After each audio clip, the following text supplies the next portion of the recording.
Hi everyone, my name is Sophia and I'm a Client Success Manager here at ClickUp. I want to thank you all for taking the time to attend the Advanced Human Resources ClickUp webinar today. Would love to get a sense of where everyone is coming from. So if you'd like to give us a quick shout out in the Zoom chat and let us know where you're tuning in from. It's always exciting for us to see and share. So today I will be bridging off of the beginner session that we did last week for human resources. So we won't be spending too much time in this session talking about, how ClickUp is structured at a basic hierarchical level. We'll be delving more into things like how to use automation in conjunction with human resource workflows, how resource management works, and also some dashboard reporting ideas that you can take into your own workflows.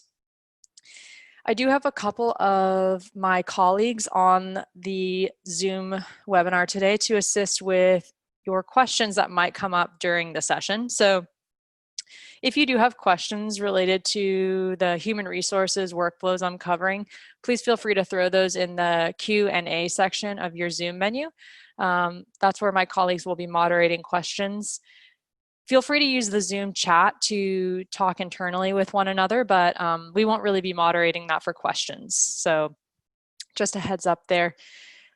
The webinar won't be too lengthy today, probably 20 to 30 minutes, and I'll be leaving a good amount of time at the end for questions that may come up. So just be aware that that's coming at the end. Just seeing some of our chat messages. Great, we have some from wow, all over the place. Texas, Germany, Phoenix, Argentina, Toronto, New York. This is very exciting to see. The Philippines, very late in the evening for you, I'm sure. So thanks for being here. Yeah, Canada, Brazil. This is really great to see. So thank you for sharing and for tuning in to support. Just a couple of other housekeeping points.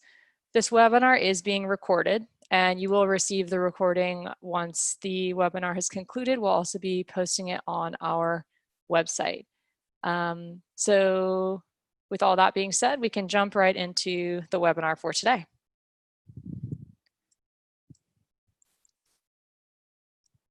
All right.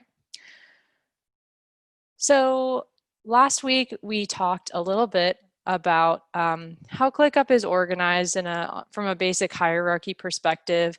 We have our space set up here to keep our human resource work separate from other departments in our business.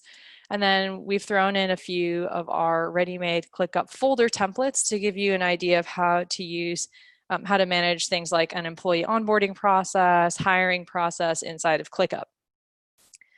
I did want to note something about the employee onboarding folder template. If you're looking for some background as to how useful this template actually is, this is what we use internally to manage our hiring process. So if you're ever concerned about where to start when you're organizing your workflows, the templates are definitely worth the time, and they can always be found if you click on the plus sign next to your space under the template section here. I've also created for today's webinar another example folder to manage internal employee feedback. And it's just a simple folder with two lists to categorize types of feedback that employees might share with me. So we have our urgent complaints list and then general feedback suggestions. One way that you can actually easily collect this type of feedback from employees or other people that you're working with would be via our form view. So our form view is one of our page view options, and these are really excellent to keep track of higher level project resources. So rather than just zooming in at a task level, we have a form view that I've created for the employee feedback folder we have here. When you make a form view, you can include various standard task fields like task name, which I'm asking people to fill in as their name. I can also include custom fields. So for example, I added a custom email field that I dragged and dropped onto here for them to include that information. A text field for the task description so that they can share their feedback with me. And then I asked them to classify the level of urgency for their report. I did also want to note that you have the option to make these fields required or not required. So, if for some reason you want to have anonymous feedback collected, that is an option. You don't have to mandate these fields. And then in my right sidebar here of the form, I've chosen to send submissions that come in from this form into my general suggestions list. And by default, all the tasks that come in from this form are going to be assigned to me. So let's take a look at what this would look like if I actually filled in the form as a submitter. So I'm going to copy the direct link to the form. I can open it up. And this is what it would look like from the perspective of someone that's filling out the form.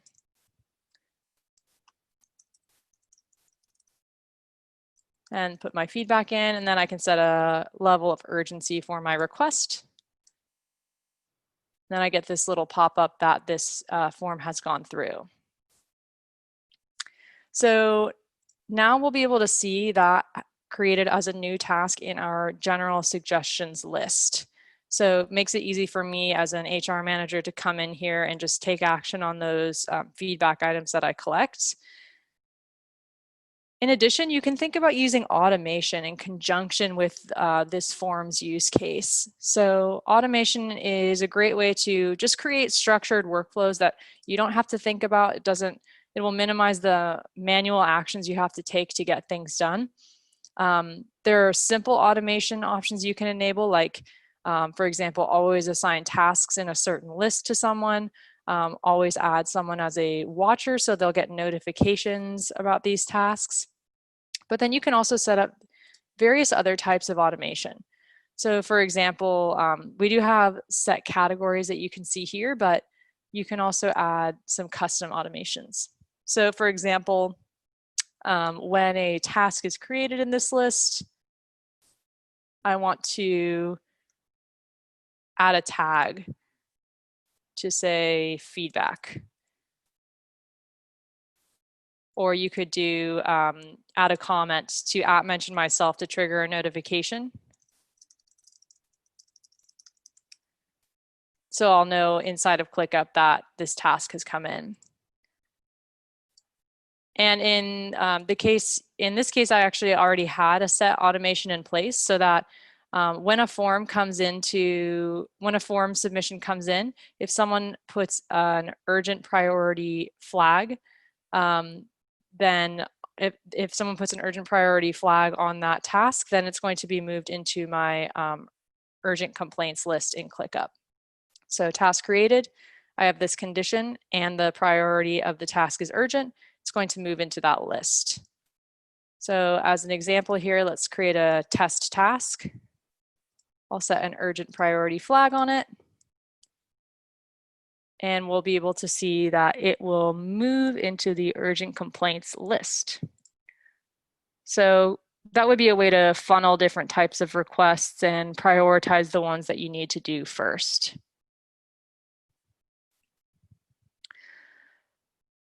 You'll also notice that I do have a little lock icon next to this folder. So for any of you who might just be familiarizing yourself with ClickUp, just note that you always have the option to set up privacy for folders, lists, and tasks, in addition to my private HR space here. So by going to the sharing and permissions item for a folder, list, or task, you can make it private or public, and then invite people as needed, as well as set permissions for what they should be able to do in this location. So it's a good way to hide sensitive information that you're working on in ClickUp.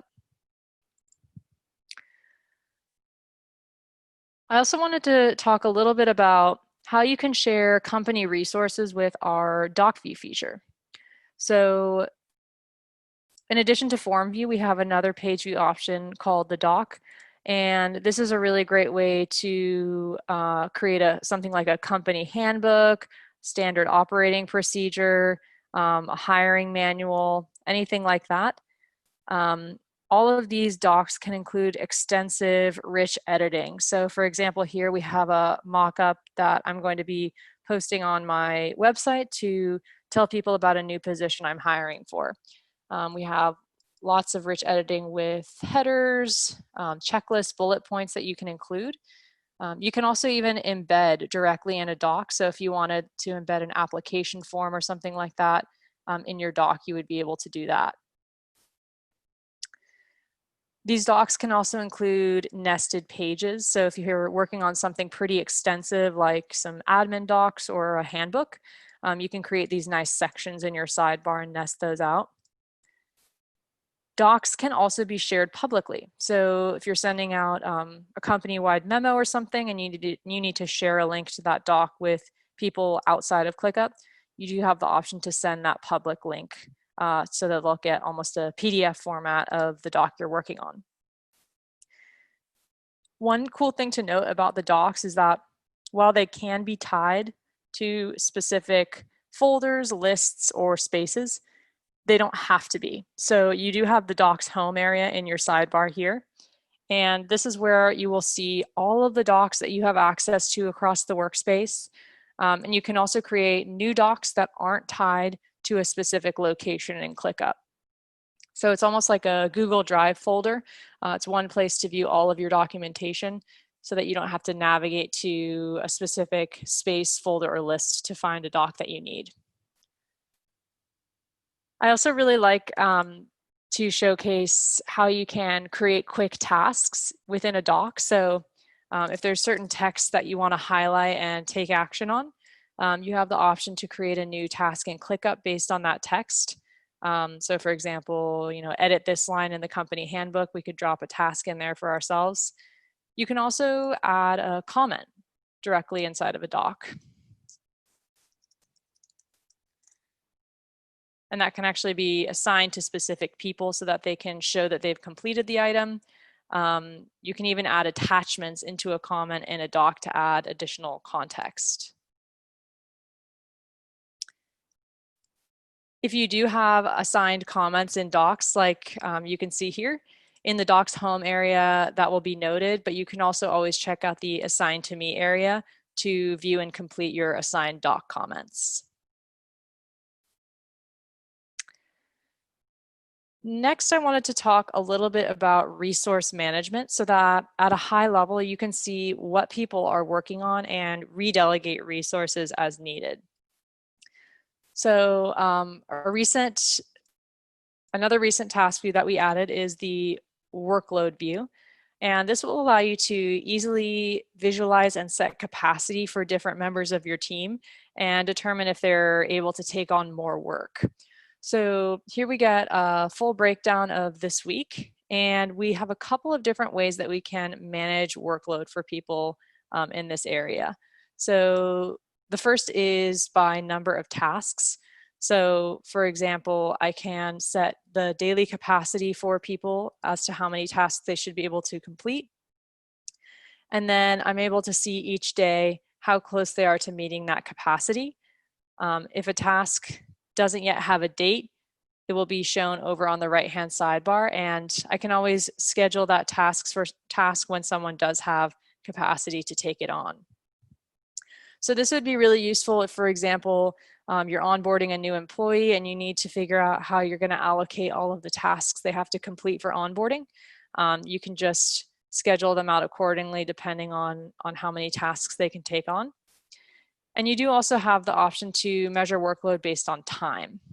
So if you open up a task, you'll be able to add a time estimate up here to indicate how long the task should take to complete.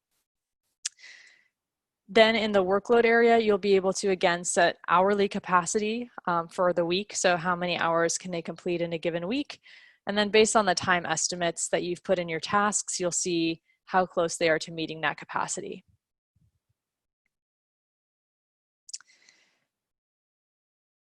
And the last big feature that I wanted to cover today would be the dashboard reporting area. So in our dashboard area, there's lots of ways that you can utilize this both to internally manage your human resource tasks, but also to do things, again, like onboard new employees or share information company-wide in a dashboard.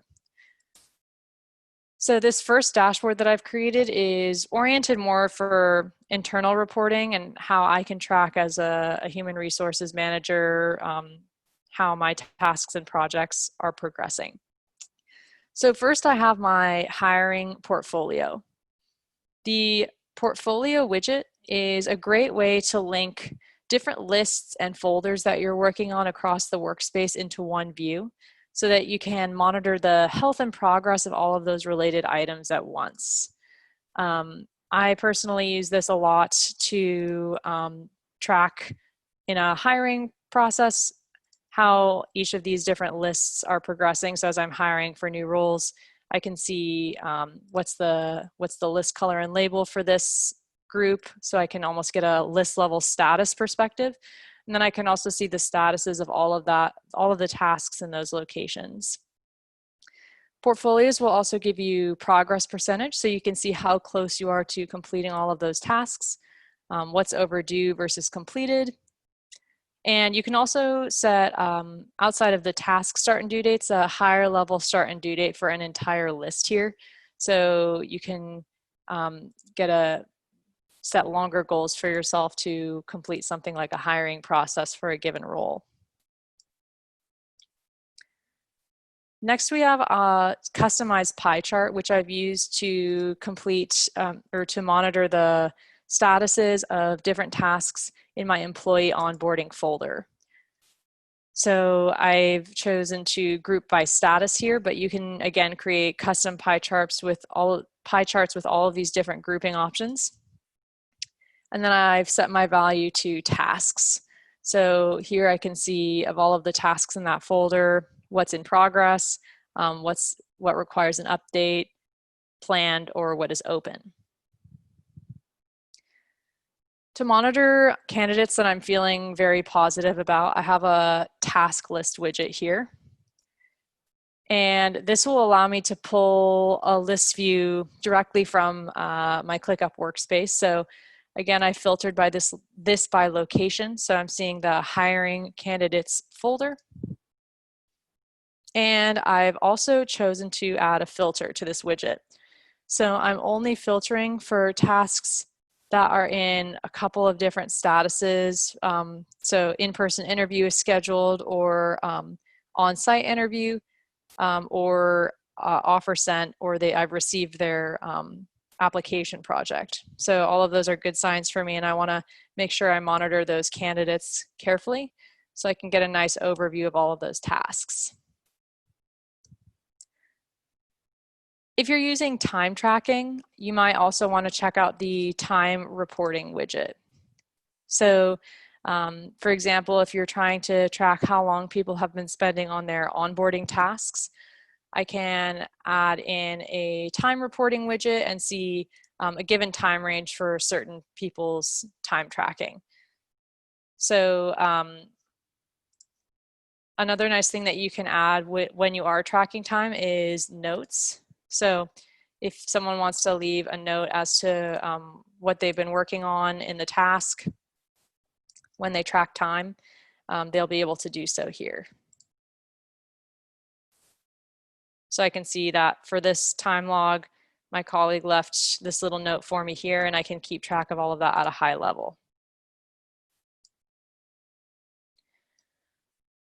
Another option that you might want to consider as far as creating a dashboard would be a new employees portal. So something that you can share with other people when they join your company, just to welcome them and give them the quick information that they need to know. So by default, just note that when you create a dashboard, it will be private to yourself. But in this case, I've shared this dashboard with a new employee that just joined us so that he can see it and work on it. So a couple of things that I've included here. The first would be a custom embed widget, where I've embedded just a little video to tell him about my company and what we're all about. I've also included a Google Slides widget. So I've linked to a pitch deck, which he can actually just watch the whole slideshow from this dashboard and learn what he needs to know as far as our features and everything that he'll need to know to get started with the platform. And then finally, I've added a chat widget. So this is a place where this employee can come and ask me questions that he might have as he's going through the onboarding process. These are just a few simple examples that you can start to play around with, but again, there are tons of different customizable widgets that you can explore, not just those simple, customizable pie charts, but we also have a variety of table widgets and time tracking options if you do use time tracking pretty frequently in your workflows. All right, so those were the main points that I had to cover today in the advanced session, but I wanted to open it up a little bit and see if anyone else had questions that they might want to bring up.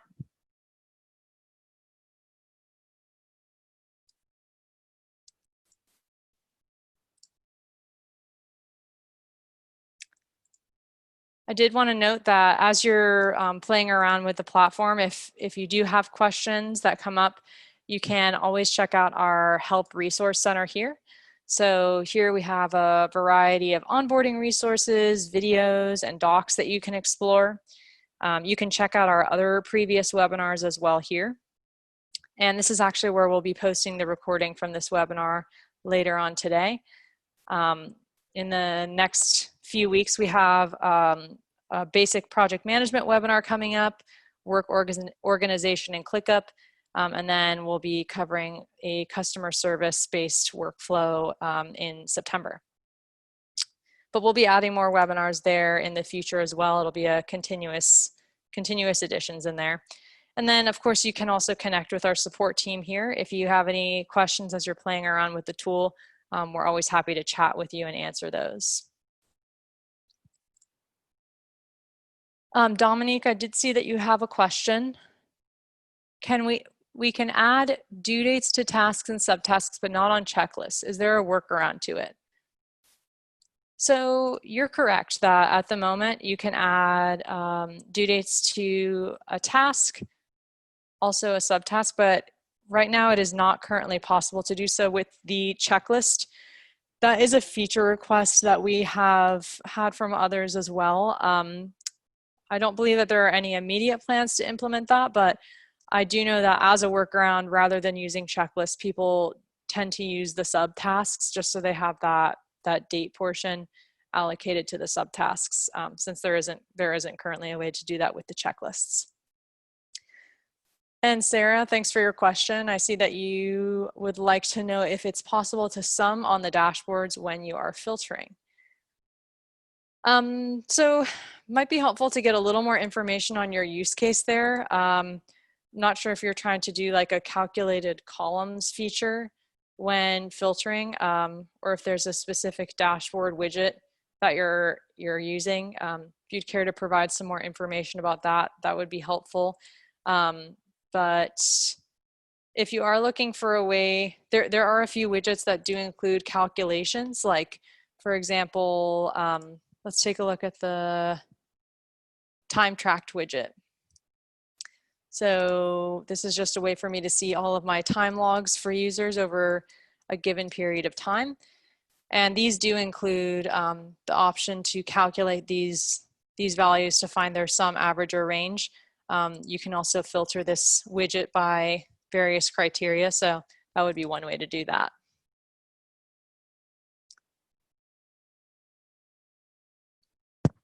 Mark, you asked, can you use a formula field to show tracked time field multiplied by hourly rate custom field? So yeah, that's a great question. We didn't showcase the formula field today, but I'm happy to do so now. So if any of you have not yet played around with this feature, the formula field is a way to calculate two numeric fields that you have. So for example, I can do a number-based field for number of employees, and then a budget-based field for a company event that we're going to be hosting.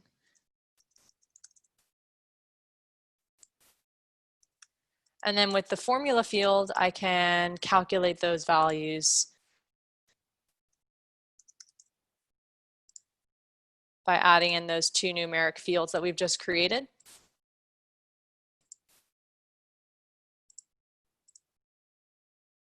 So budget per employee to find the total. So just to note that at the moment, you are not able to use the formula field with time tracking or time estimated fields, although that is something that we definitely plan to change. At the moment, though, it would just apply to numeric custom fields, that kind of thing. But you can calculate vertically time tracking and time estimated fields. So for example, let's add in my time tracking field here. I'm going to throw in a couple of values.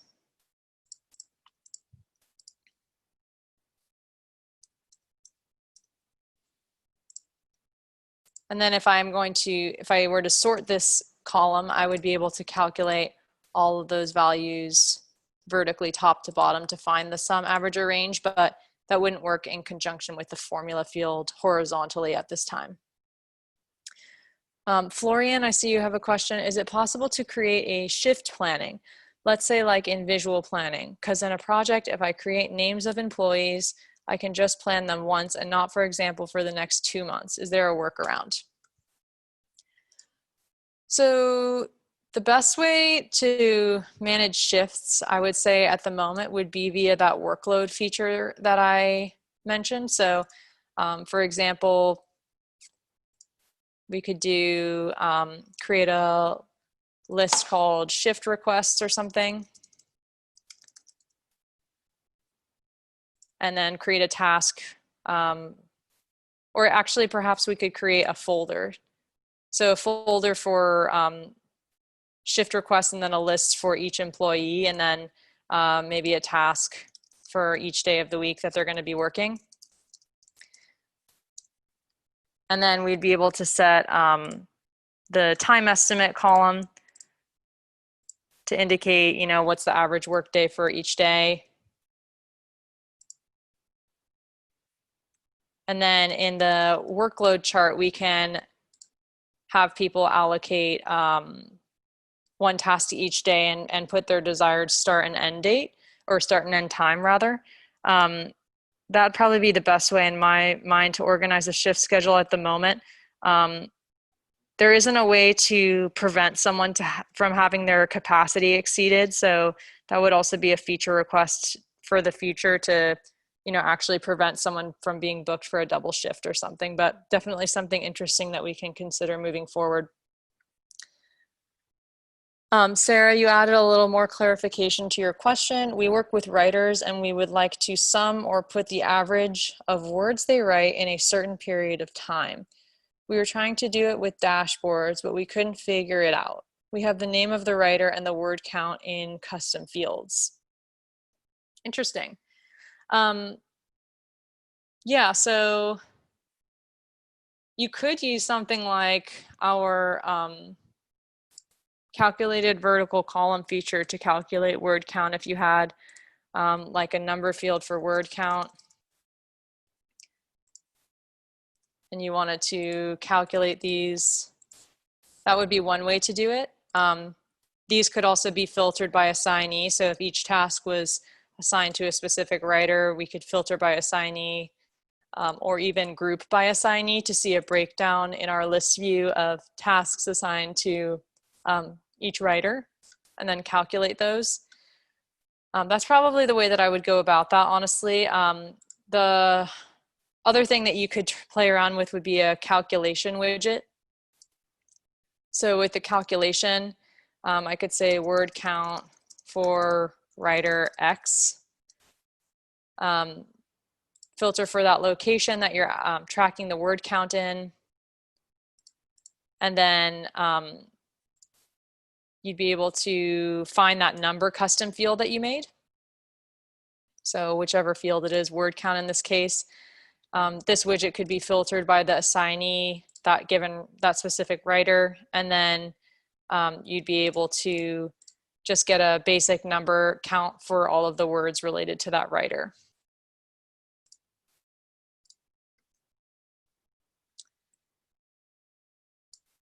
So I'll leave it open for a little bit longer in case there are any other questions that come up.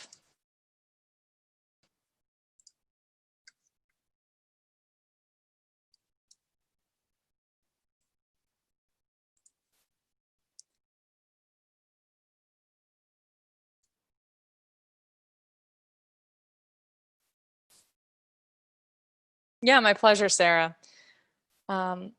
All right, well, it was a pretty quick one today. I hope that everyone did enjoy the webinar. And again, thank you so much for taking the time to attend.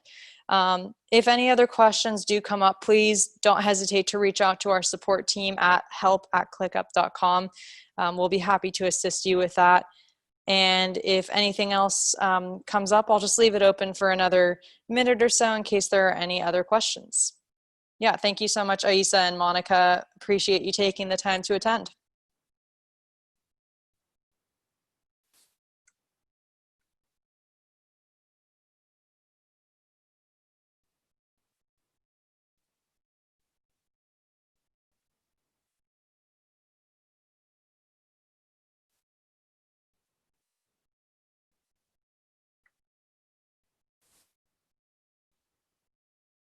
All right, everyone, take care and have a great rest of your day or evening wherever you are.